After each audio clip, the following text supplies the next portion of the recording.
Mais il y a aucun mozaline qu'on a biso wana, il va aller se comploter avec un ennemi en Mboka. Batu oyo ba bomo bande qu'on a biso au niveau est. Il a fait 2 millions déjà de personnes, sur 5 millions de Bakoufa na est, on a ba Rwandais. Il va aller se comploter avec Nandeko Kagame pour que Baluka restreindre la liberté du peuple congolais. Mais non, papa. Mais Kagame n'a jamais été. C'est faux. Raison pour laquelle on le voit toujours, les gens ils sont mal informés. Le là comme quoi attaquer bien, ils ont le solo. De quoi nous sommes on a autant comme on a.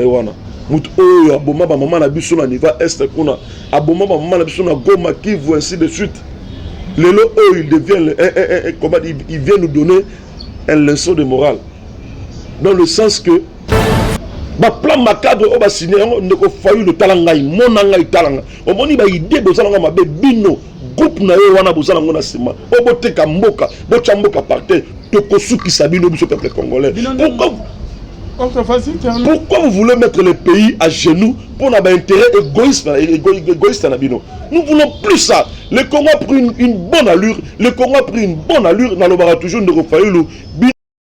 Papa, l'élection est ça la mana. Papa, l'élection c'est la mana Rwanda. Rwanda c'est l'élection mais Ndeko Kagame a eu 98,5%.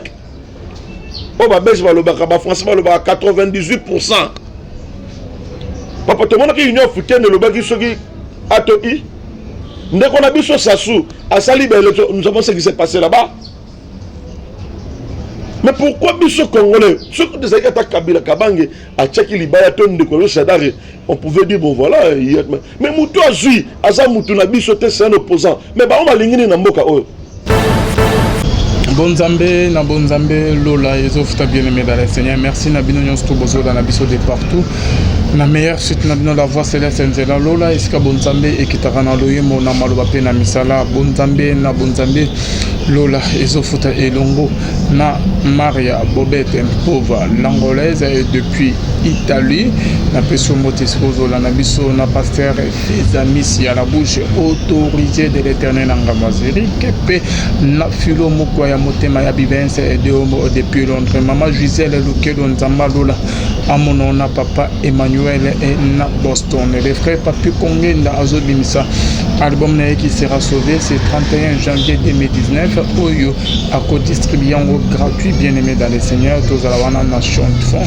Nzamba Lola Amona Binope Amona Mama Amami Mbunga Motema papa Blaise Mbunga Anna Suisse Bonzambe na Bonzambe Lola Ezofuta Simananto ya Kolobanzama Boye to koye wapi na manso a so salela biso bien aimé dans les seigneurs na émission de l'auto yambinani to yami maître Papi maître Doli Monza oke boyebi très bien la vraiment la vérité makasi de l'eau na émission de l'Oborozala vraiment et c'est la bien aimé dans les seigneurs tous allons maître Doli Mwanza.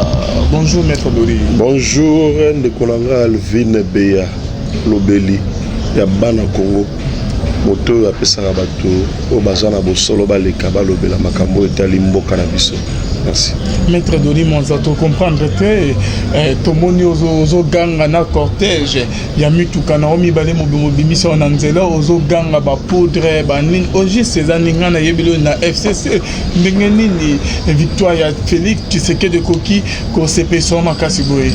Moni Ndekolanga Alvin so olandinga bien na ba intervention mingi na sala na epai na yo na ebisaki yo que Mboka Congo est commis pour prendre allure ya malamu. La victoire il y a lobby donc on va prononcer qui verdict qui a cour constitutionnelle à la faveur il y a Ndebonabiso Félix Tshilombo Tshisekedi. Ce n'est pas une victoire propre na yemoko de Félix encore moins na bande Ndebonabiso IDPS mais c'est une victoire pour le peuple congolais. Quand Ndekonangai aussi Chimangaloba que le peuple gagne toujours. C'était une victoire propre. La biso de l'Autobi Congo et des manches P et Nzela Malam. Parce que lobby tout le monde qui malgré tout ce que les gens on est prédit pour Mboka de l'extérieur ou de l'intérieur mais nzambe alakisi ke bolingo na eza na kati ya Congo, nzambe alakisi ke mboka na ye Congo oyo mboka oyo ya Patrice Emery Lumumba, mboka oyo ya Papa Simo Kimbangu, mboka oyo ya Mama Kimpia Vita, mboka oyo ya bato oyo bazali na souci ya ko relever développement ya Congo encore plus ya Afrique. Tout le monde a un lobby, bandeko na biso bazuzi bato mayele ba pesa ki verdict na bango pour na koloba ndeko na biso Félix Tshilombo Tshisekedi akana ba élection ya esengo tozana ngo fête aux omoni lelo na Kinshasa, fête o ezana bana Congo bangwana masanga ezana kini bandeko ba sepeli te na tozanga na yo tozali ngai na yo, je te dis bato wandi ko fêter depuis minuit parce que salama ki un peu mon aboutou le temps que la cour avec un peu ko asseoir un peu argumentation en termes de verdict il y a rien na cour na minuit déjà na bisayo ezayo ko la bonne année en tout cas ndoranga Joseph Kabila Kabange les raïs, merci na OPC biso peuple congolais, merci na nzela o malamu laksi pona biso, merci na esengo oyo Kongola zara nango ebunga mwa kala ozongisi biso lisusu na Congo na esengo, et puis opesi biso valeur na miso ya bandeko belo bazana mo nini ya tricherie ba sepela na ki tricherie te ndeko ngai mutu na sola na yo na biso bien que ngala zara muta FCC. Mais ce comment nous sepela na victoire oyo d'abord institution notre victoire to tricherie il faut que le bango bien ce qui tricherie la tricherie quand ndenge le lobaka so ezaki tricher quand ndenge le lobaka, mais Emmanuel Ramana Shada mtali aleka mais le pouvoir to moni batuna biso ya ngabo mususu bazui et pouvoir c'est déjà un bon acquis et puis un bon développement pour le pays. Je sais que dans peu de temps mboka Congo oyo ko se transformer parce que batu ba koyana ba idée ya sika pona ko matsango lisusu parce que mboka ezalaka boy bino bobundi bo commission en place boy ba mususu ba bundi ba matsango place boy ainsi de suite ne mboka évoluaka mboka to kotika ngo toujours te na réflexion moko mususu boy batu moko boy baza na réflexion kaka ya bango te. Le pays c'est le pays de tout le monde. Biso sali oya biso bandeko na biso à l'autre cas. Bon peut ça avant oya ba ka na ba ki l'autre fois que biso toke na opposition. Toke na opposition pour na to meka un peu ko surveiller bandeko na biso ba pouvoir le lot que côté bozo sali mabe bo mo na biso na zeto ko marcher contre bino. C'est ça la démocratie. C'est ça l'épanouissement mboka. Il y a sengo dans zango. Ah, maître Dodi. Et sengo ezo ba makamwe belé. Ndeko na ngai bozo sepena essentiel bo moni ke moko o ke bo ponaki o bande musu bazo ba ke mokonza mboka dana deux dauphins adana deux dauphins moko o ya yebana ya Shadai musu sadaki ya robatama ndeko Félix Tshisekedi ndeko na biselo moko. Les gens ont tendance à oublier l'histoire de ces pays. Batu ebele baza emporté par moi manque en fait balimbisanga muke mais bato mingi bazobosana place moko to utina place tozokende. Les gens ignorent des fois le combat de l'UDPS. Même nous au niveau de l'FCC, même bandeko yo na biso bazana niveau MLC encore, bato bazana niveau la moka ainsi de suite. Biso stoyebi ke na mboka oyo il y a un parti qui n'est pas, il n'y a pas de partis qui sont, il n'y a pas de partis basés au-dessus à l'UDPS. L'UDPS c'est un grand parti, l'UDPS est Bimissa, et ça, la seule formation politique à Mounene où est Bimissa Batou, où tout le monde a les locaux. Ce qui est l'UDPS du pouvoir, et ça c'est un repos dans le peuple congolais, mon bimbo. Et ça c'est un repos dans le Gaï, et ça c'est un repos dans yo, et ça c'est un repos dans Batou surtout, parce que Banyo Komi Mingi, ne peut biso peut trop côté en opposition, tout rouler, peut ça la paix, le lopé. Lobby, mon de l'eau, il dépêche le pouvoir. Lobby après lobby, on a pas perdu le pouvoir parce qu'on a opposition, peuple congolais, on a qui côté, il dépêche parce que moi bien été, deux personnes dans le bateau. C'est ça la démocratie. L'UDPS a beaucoup milité, ils ont mérité ailleurs. Tu peux si bango, bango gérer bango moko, tu as la bango pende, bango tamo posa bango pe libana bande ko lobate, bino pe côté bosali bien te, côté biso pe tu appelles liban te bisa bango te, côté pe bosali bien te, côté zabo. C'est ça maintenant, c'est que nous avons toujours voulu au Joseph Kabila Kabanga Luka toujours et ezala na mboka que l'état de droit est vendre. Et vendre dans le sens que nous ne sommes pas des ennemis. Le pays, donc, ce qui nous unit est plus fort que ce qui nous divise. Le Congo, c'est un patrimoine. Le Congo est Zalinda Kunangai Nayo. Il n'y a pas plus de... Donc, moi, je ne peux pas me prévaloir être plus congolais que toi. Tout ça, Banamboka, ennemi égalité, dans ce le discours, dans le Félix Tshilombo Tshisekedi dans l'Obaki, que nous sommes des frères. Nous surtout Congo et Abisso. Il n'y aura pas une politique de poursuite, il n'y aura pas une politique de compte à rendre. Aza président car a IDPST, Azali président car a Banegnoso Balubate, Azali président pour notre peuple congolais surtout. Il y a un on a qui n'est pas là, en tout cas, merci beaucoup. Nous surtout, Bakondia Mboka na biso, Mamedi biso en termes d'alternance et puis démocratie. Mais maître Dodi, Bino Bozo c'est là, et dans la Martin Fayou, la zone regretta bayan cause la vérité. Au moins Québec a dit comment la vérité. Il y a Bobo ko bimisa ba vérité. Il y a des aventuriers en politique. Il y a toujours, pour être un grand politicien, il y a des aventuriers. Quelle vérité il y a urne, papa? Laissez-moi te dire, il y a des aventuriers dans la politique. Raison pour laquelle on le toujours, pour être un grand politicien, tu dois passer par la formation de l'UDPS. Il y a entre autres, le Furukari. Comment on dit? Martin Fayoul. Le Fafanini. Donc, le Furukari c'est un bébé politique. C'est quelqu'un qui ne maîtrise pas la politique. C'est un parvenu même, si je dois le dire ainsi. Si on a 2 ans, 3 ans, on a failli le repérer le KPB, parce que ils ont peut-être peu de temps bientôt là, papa. Je te dis une chose. Quand les gens disent que la vérité des urnes est là qui prononce, mais ils ont comme Sangai. Ils sont comme Sangai. Problème de gens on a Congo à la base. Netibis on a peur de tout ça à la base. Bande qu'on a vu sur IDPS à la base. Mais ça ne qu'on a vu nous le Furukari wana. Oh le tanga wana. Base déjà. Parti na yé na bisa place to teleminga na yeza munene. Parti na yezaka moi kiti moko tout ça. Abimi ça ta député moko ta parié moko. Même à ta moi si na été. Mon frère, on ne peut pas mettre au sommet de l'État un PD, monsieur qui ne maîtrise pas les histoires, tout ça, vous le mettez là au sommet de l'État. Mais là quand même, c'est de jouer les gens. Le Congo, c'est un État où tout ça n'a pas ça, battu à Mayele, battu à Boigna, battu à comme même plus. Pas des aventuriers en politique. Les lots qui ne savent pas comment boyer. Hein? Sur le Furukari, c'est il a contribué à l'État qui ne sait comment boyer, papa. Il y a élection, député professeur, élire le gouverneur.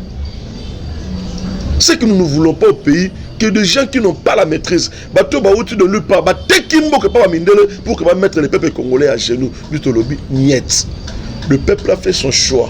Nous sommes des démocrates. Nous, de l'FCC, de l'UDPS et de PPRD, nous sommes des démocrates. Tu accepter le résultat. Oui, ça la passe mais parce que le Congo est allé patrimoine pour maintenir surtout, tu bon. Ma mérité va gagner. Mais toi, tu vas te réveiller bon matin et puis il se te proclame président de la République à porter serment. On les a pas aventir. Ils ont aventir.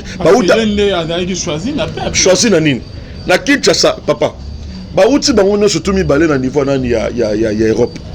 Il y a outi na Genève, baninga msou baouti na niveau Kenya. Bango ba yé na ba vena wana tout ça mais pas ba tchepo ba yé awa. Nous avons vu tout ce qui s'est passé. Mais tant bandeko baouti libanda ba yé awa ba lekia to moni mbulo kuti bani combien depuis 4h du matin, 14h 15h. Il y a eu de marée humaine. Il y a d'autres vérités. Il y a d'autres vérités. Ma vérité, photo, il ne peut pas distraire tout le monde. On distrait, parce que moi je sais là où il vient. Il y a des politiques. Quelqu'un qui va même se réduire, qui ne redève à 40 000 $, pas moi ça qui m'outa. Voilà des moutons, malin, moi, hein? Non, quand même. Réfléchissons d'abord. Il n'est pas plus politicien qu'il n'y a pas une maîtrise, une connaissance, une réflexion. On a un enseignement, on a pas ce qu'il dit le père. Je ne peux pas m'aventurer dans les aventuriers.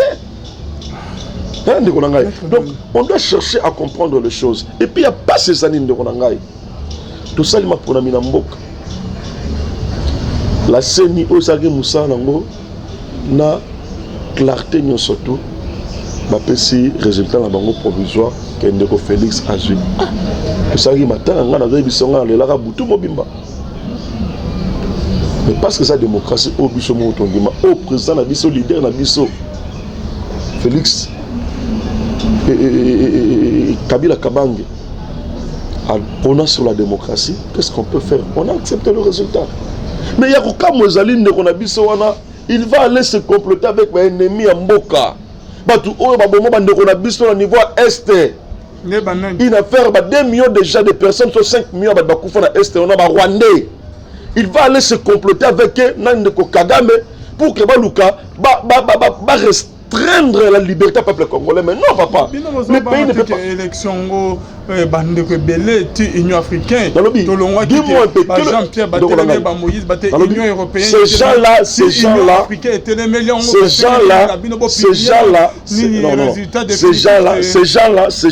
gens-là, ils sont allés signer le pacte, comme je l'ai dit toujours, avec le diable pour mettre le Congo à genoux. Mais nous sommes les colos, nous sommes jamais.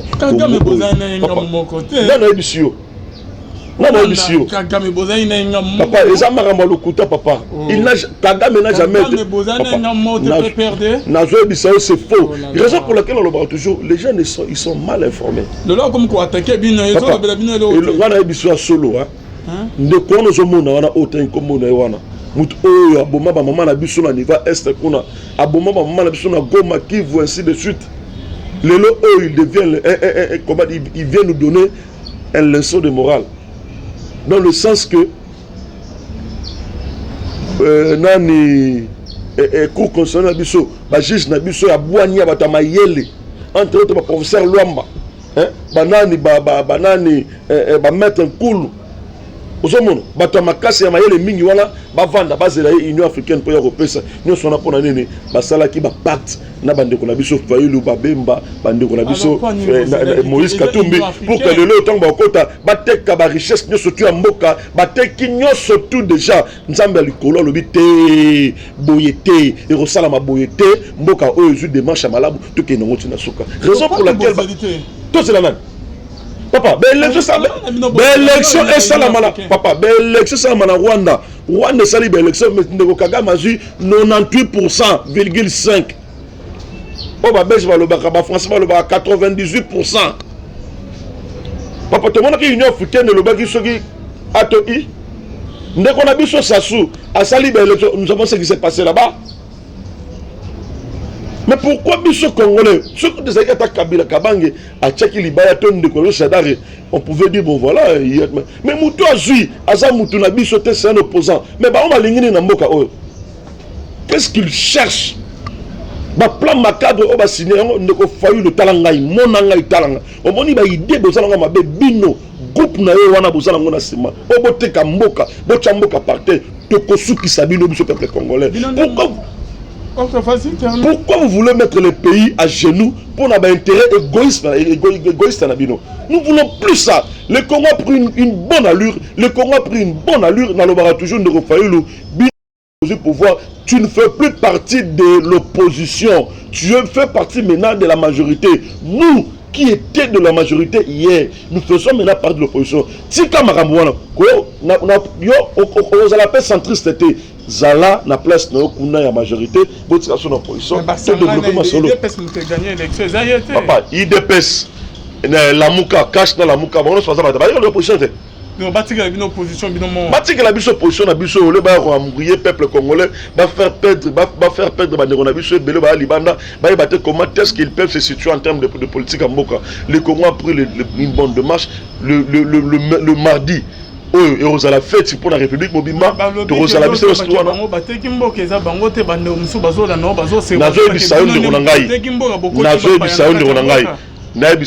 C'est une information. Nous avons vu Kagame dans des relations Yuri Museveni. Mais qui va coûter à Félix. Alors que non voilà, intérêt à Mboka Nengeza Bekona Bango. Il faut protéger l'intérêt na Bango ainsi de suite. Félix Abisi Bango, ce n'est pas mauvais. Mais vous devez quand même respecter les règles et les lois de la République. Vous ne pouvez pas. Roi Nanenga Zawana. atikala jamais kozana combattre pas. Mais aujourd'hui il devient parmi qui sont à combattre wana za na kati. Azongo na Congo te. Est-ce que le pays doit toujours continuer na ndenge wana? Le lorsque tu remontes l'ennemi en Mboka Bango wana. Les gens disaient hier, banani, vous combattez avec le roi. Le long net comment tu le baki, bomba.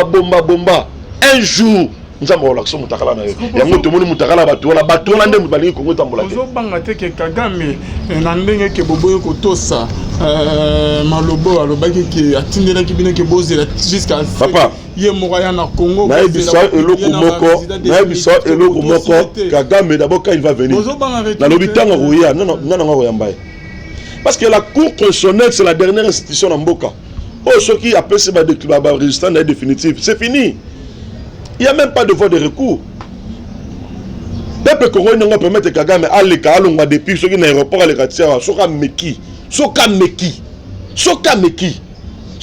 Meki, il verra les peuples congolais derrière. Et de Roba, Naïbisayo, il y a un autre chose qui s'en est fait. Il y a un autre chose qui s'en est fait.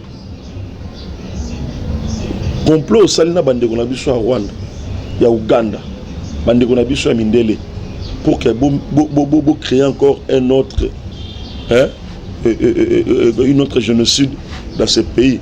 Bandekona Biso pour faire belé na Est, pour na makila na bango wana, botondi yangote, bolingi lisusu, bo se comploter na batola pour que bako sa rébellion na kati kuna tout ça ainsi de suite. Que Fayulu yoza la numéro 1 ya rébellion na kuna, Fayulu je te dis tu seras arrêté. Babaluka libino. Nan. Non,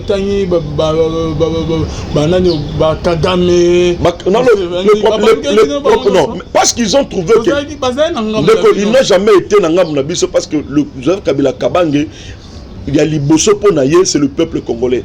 Il y a Liboso Ponaye, c'est le Bénon Triangaï Nayo. Ah bon? Ceux qui au moins si tu veux être, si tu viens pour l'amour du pays, l'amour du Congo, tu seras ami à Joseph. Si tu viens pour ruiner le pays qui est le Congo, tu seras son ennemi. Ah bon? Je te dis, quand tu viens pour de bonnes idées pour ce pays, tu seras son ami. Mais quand tu viens pour des idées nocives, des idées destructives pour ce pays, tu es son ennemi.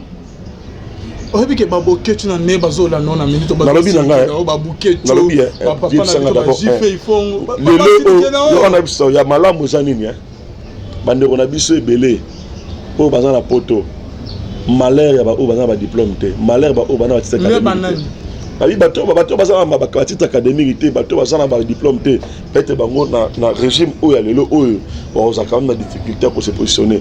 O bazana ba diplôme na bango, o bazana na bazana ko sepela ba na mboka na bisayo, muda ki makama malamu bandi. Na ke makamo lo bezana nzela te. Na ndenge ni ndeko na ngai. Na ndenge ni, moi qui te parle, lelo oyo avec Joseph Kabila na diplôme nanga je me retrouver là lelo oh nenge Félix a eu pouvoir na diplôme nanga je vais toujours me retrouver na encore na bino bo signer na je te dis tu sais que les gens ont tendance à oublier maman me même si dans l'hypothèse quand même que ça est impossible compte tenu de la popularité dans zanango ndeko Félix a eu pouvoir il a toujours cohabiter avec le pouvoir en place. Pourquoi? Parce que maintenant va député vous savez on cohabiter toujours avec eux. Mais la cohabitation ne dit pas que il y aura des sessions. Non. Au moins en 2006, le programme à 5 chantiers, c'était un programme du président de la République. En 2011, le programme à révolution de la modernité, c'était un programme du président de la République. Félix Tshisekedi a repris sa programme où le gouvernement a s'approprié pour que rendre effective. Non, jusque-là, il n'y a aucun parti politique où il y a une majorité dans l'Assemblée. Non, non. On est un regroupement. Le problème, c'est quoi? Laissez-moi. Non. D'abord, FCC pour votre information. FCC pour votre information est la plateforme électorale. Vous savez quand est-ce que on constatera que non, il y a ce que je vous dis, c'est la science. Quand est-ce que va constater que non, effectivement, tel ou tel parti à sa majorité? C'est lorsque le président de la République en fonction, ou en fonction, a continué un informateur. Vous savez, informateur, on a un là, Parti ni n'a majoritaire. Dans le cas sous examen, il n'y a aucun parti. Il peut perdre à cause c'est majoritaire, à majorité l'Assemblée. Et dans l'UDP, c'est encore moins. On a peu moins. Banani, peut perdre tout ça. Maintenant, quand l'informateur arrivera au Komakuna à constater qu'il n'y a aucun parti politique à dégager Nani, comment dire, la majorité, maintenant il y aura un formateur. Les formateurs seront les animes. À mettre un peu côté là, dans le voies et moyens, comment former mon groupe, mon Boyabat, bazana député et belé, pour former la majorité parlementaire. Mais on a surtout le formateur ou l'informateur viendra maintenant donner rapport au président de la République. Il y a ça. C'est là où maintenant il y aura formation au gouvernement. Et puis, le choix du ministre, ce n'est pas que vous disiez non, voilà, tel a comme ministre était. Le président de la République fera son choix. Peut-être que le résultat n'a pas péci. Et puis qu'il y a Martin Fayot qui a crise Caraboy. Mais au monde papa. Et puis il y a Sonina et Bissau. Martin Fayot attend la classe mingi mais Babo ça n'a pas expliqué droit n'engagé ça. Papa comment avec au déranger papa Mikolo bon coup constitutionnel au déranger bon kuna aux attend ba les mater. Agangi mingawa j'ai des preuves nazana ba preuve nazana à chaque fois qui n'est déjà. Donc à chaque fois qui je te dis sincèrement il faut pas comprendre que la réalité na Congo les amara mususu ndeko na biso Fayulu tika mutu na bindeko na yo Félix Tshisekedi a conduit mboka batu ole obomisaka bana batu bana oyo batu bazokufa wana tu seras responsable. Le temps passe et ne s'arrête jamais. Alors réveille-toi mon ami. Et tout ce qui nous quitte chaque jour, laisse que cela nous serve de leçon. Car à chacun son jour, à chacun son tour. Peut-être demain sera ton tour. Alors réveille-toi et prépare ton âme. Car un jour,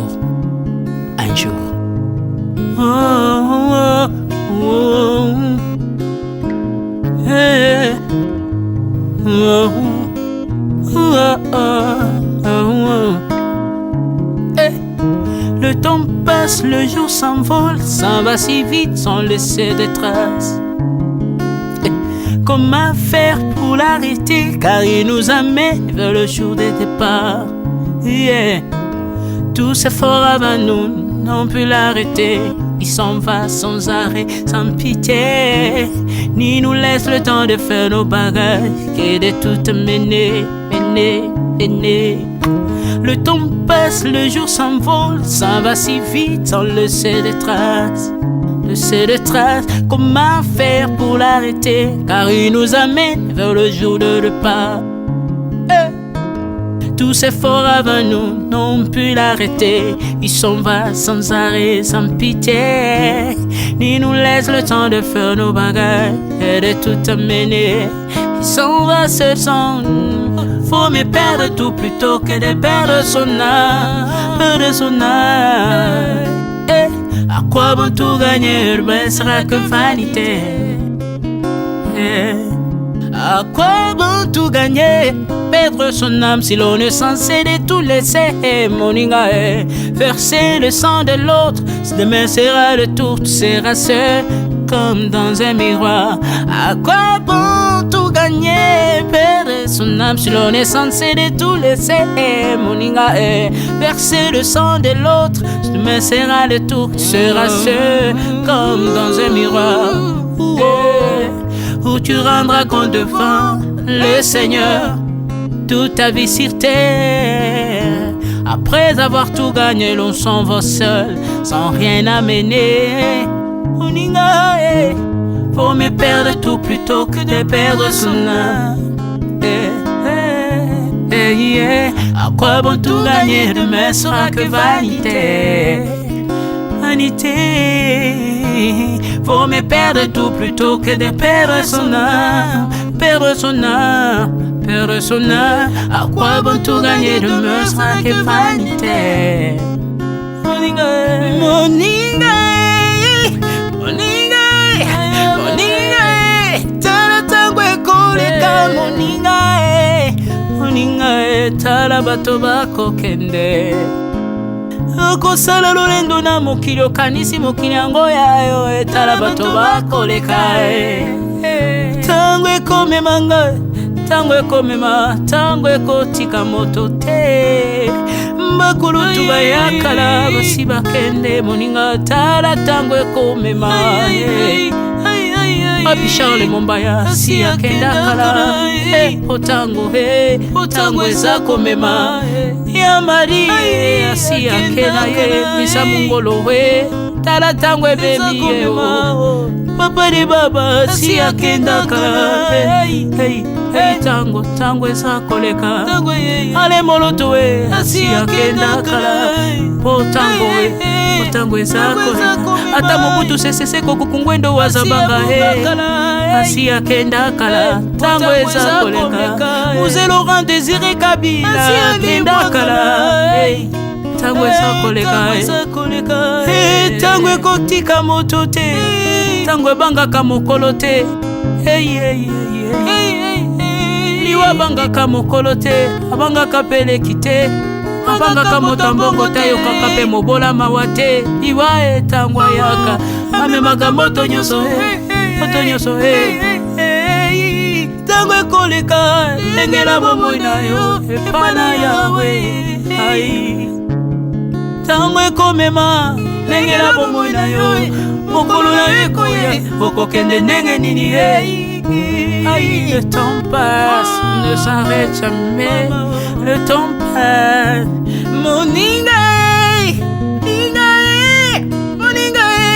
tala tango ekomema moninga tala tango ekoleka moninga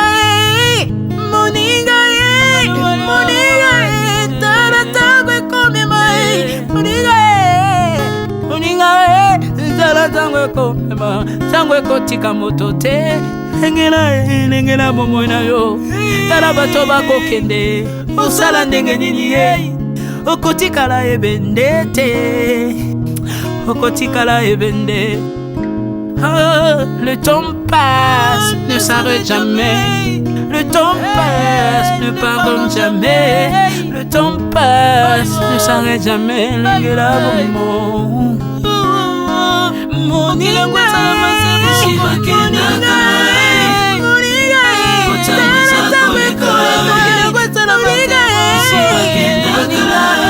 tala tango ekoleka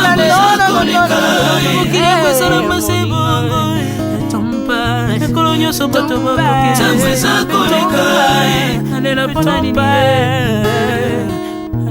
nalela mpona nini tango eza koleka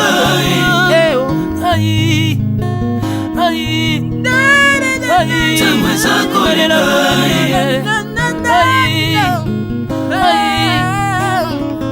tango eza koleka le temps passe Alvin et Béa tala tango ekoleka